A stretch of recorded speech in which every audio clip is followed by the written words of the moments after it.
Doctor Yunus doctor Yunus যে কতটা গভীর জলের মাছ, উনি যে কতটা প্রজ্ঞাময় জ্ঞানী, এই জিনিসটা আমি আপনাদেরকে এখন বোঝাবো। আপনারা শুনলে অবাক হবেন, আপনারা জানলে অবাক হবেন যে মানুষ তো এক ঢেলে দুই পাখি মারে, এইরকম কথা শুনেছেন তাই না?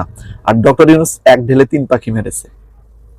হয়তো বলবেন যে কেন বলতেছেন এই কথা, কি এমন করলো? আমি আপনাদের দেখাচ্ছি, ভিডিওটি একটু ধৈর্য ধরে দেখুন, তারপর মিলিয়ে নেবেন আপনার সাথে মেলে কিনা।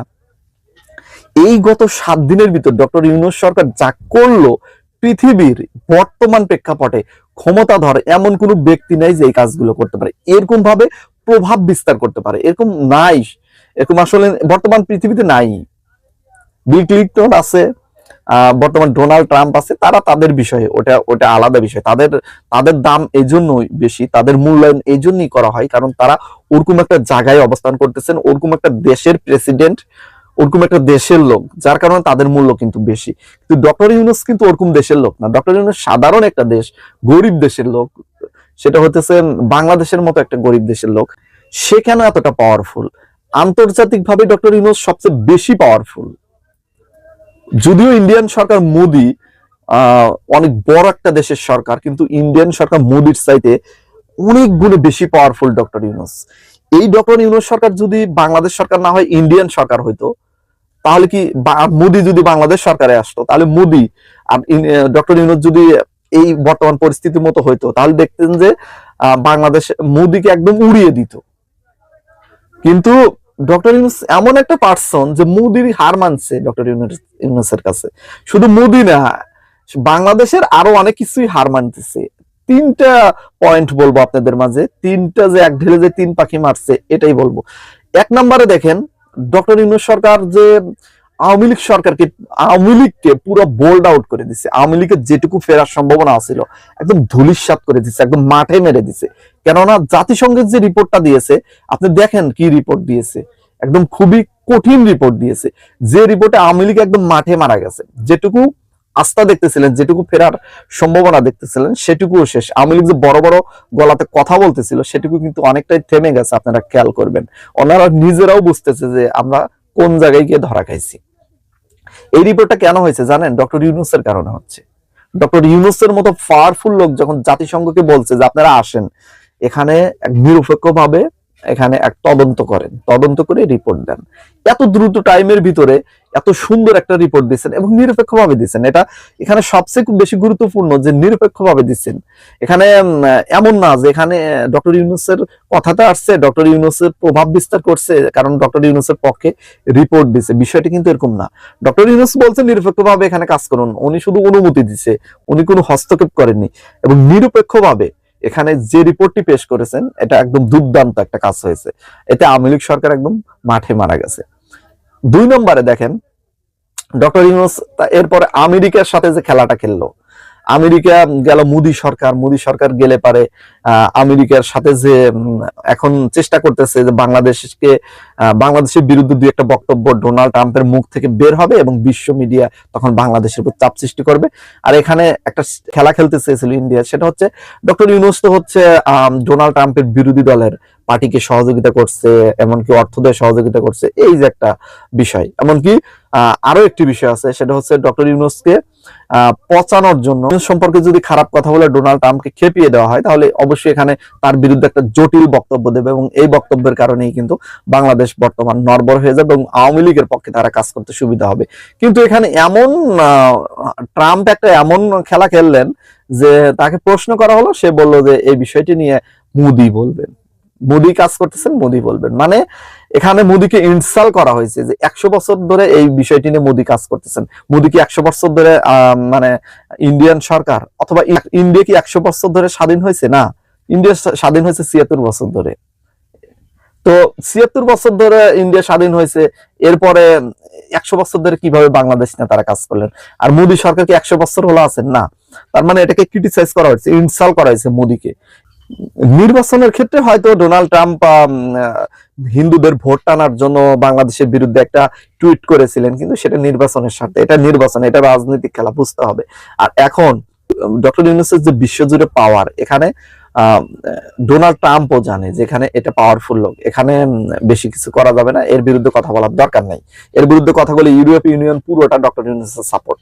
এছাড়া যে ডোনাল্ড ট্রাম্পের যে ডান হাত ইনোল মার্কস, সেই ইনোল মার্কসের সাথে ডক্টর ইউনূস 1 সপ্তাহ আগে কথা বলেছেন। মানে 1 সপ্তাহ বলতে আমি বুঝাচ্ছি, যেদিন মোদি মিটিং করবে তার 1 সপ্তাহের ভিতরে ডক্টর ইউনূস ইনোল মার্কসের সাথে ফোনে কথা বলেছেন। এমনকি এখানে বাংলাদেশের যে পরিকল্পনা করেছেন কিভাবে কি হবে, এগুলো ডক্টর ইউনূস যখন বলেন, সামাজিক ব্যবসার কথা যখন বলেন, এবং তার ইন্টারনেট এখানে নিয়ে এসে কিভাবে সামাজিক ব্যবসা করা যাবে, এবং ডক্টর ইউনূসের যে গ্রামীণ ফোন আছে সেটার সাথে কিভাবে একতাবদ্ধভাবে কাজ করা যাবে, এগুলো যখন প্রস্তাব দেন, ইলন মাস্ক তো একদম ফিদা হয়ে গেছে, মানে পোটে ফিদা হয়ে গেছে। ইলন মাস্কের মানে ডক্টর ইউনূসের যতটুকু চাহিদা, ইলন মাস্কের চাহিদা তার চেয়ে বেশি হয়েছে। কারণ আসলে জ্ঞানী ব্যক্তি, যারা জ্ঞানী ব্যক্তি তাদের সাথে কথার সাথে মানে কথা মিলে যায়। ওই মুদির মতো চা বিক্রেতার সাথে কথার সাথে ইলন মাস্কের সাথে হবে না। কিন্তু ডক্টর ইউনূস যে পয়েন্টে কথা বলবে সেই পয়েন্টটা কিন্তু গুরুত্বপূর্ণ। এবং ইনোল মার্কস ডক্টর ইউনূসের সাথে যখন কথা বলেছেন, এমন ভাবে সম্মান দিয়ে কথা বলেছেন, স্যারের সাথে যেরকম একটা ছাত্র কথা বলে ঠিক ওরকম ভাবে, ওইভাবে সম্মান দিয়ে ডক্টর ইউনূসের সাথে কথা বলেছেন ইলন মার্কস। কারণ তারা জানে যে এ নোবেল জয়ী, এ বিশ্ব বরেণ্য একজন ব্যক্তি, তাকে সম্মান দিতে হবে, এবং বয়স্ক প্রবীণ ব্যক্তি। তো বোঝেন তাহলে ডক্টর ইউনূসের পাওয়ারটা কোথায়। এখানে একদম খেয়ে দিয়েছে পুরো ইন্ডিয়া। যে প্ল্যানটা করছিল একদম ধূলিসাৎ হয়েছে। এখন তারা প্ল্যান করতেছে ডক্টর ইউনূসকে নতুন ভাবে কনভিন্স করার জন্য, বাংলাদেশের সাথে সুসম্পর্ক করার জন্য। এই জায়গাতে যদি ডক্টর ইউনূস সরকার না হয়ে বাংলাদেশের যদি সরকার অন্য কেউ হতো, শিওর বাংলাদেশ এতদিনে অনেকটাই বিপদে পড়ে যেত। আপনারা যারা এখন মনে করেন যে দেশের জিনিসপাতির দাম একটু বেড়ে গেছে, বা দেশ তো আগেই ভালো ছিলাম, এরকম যারা অনেকেই মনে করতে পারেন, অনেকে আওয়ামী লীগ ছাড়াও মনে করতে পারেন যে জিনিসপাতির দাম তো আগের চাইতে একটু বাড়ছে। আরে যে পরিস্থিতিতে ইউনূস সরকার হাতে নিয়েছে ক্ষমতা, এই পরিস্থিতিতে যে কোনো মানুষ ক্ষমতায় হাতে নিলেই এর চাইতে খারাপ পরিস্থিতি হইতো। বিশ্বাস করেন, এখন যদি বিএনপি সরকার আসতো এর চাইতে খারাপ পরিস্থিতি হইতো, এখন যদি জামাত ইসলাম আসতো এর চাইতে খারাপ পরিস্থিতি হইতো। এইভাবে দেশ ঘুরে দাঁড়ানো, এইভাবে দেশ পরিচালনা করা সম্ভব হতো না।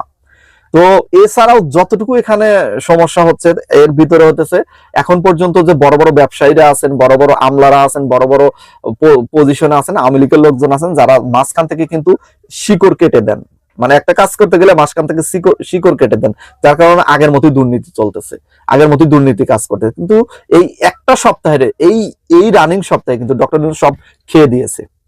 এই আমলাদের মনেও ভয় ঢুকিয়ে দিয়েছে, রাজনীতিবিদদের মনেও ভয় ঢুকিয়ে দিয়েছে। রাজনীতিবিদদের কি বলেছেন উনি, একদম স্টেট ফরওয়ার্ড বলছে যে আপনারা সংস্কার চান কি চান না, আপনারা যদি না চান লিখিতভাবে বলে দেবেন, আমি জনগণের সামনে দেখিয়ে দেবো যে এই দল সংস্কার চায় না, এই দল এটা চায়, এই দল এটা চায় না।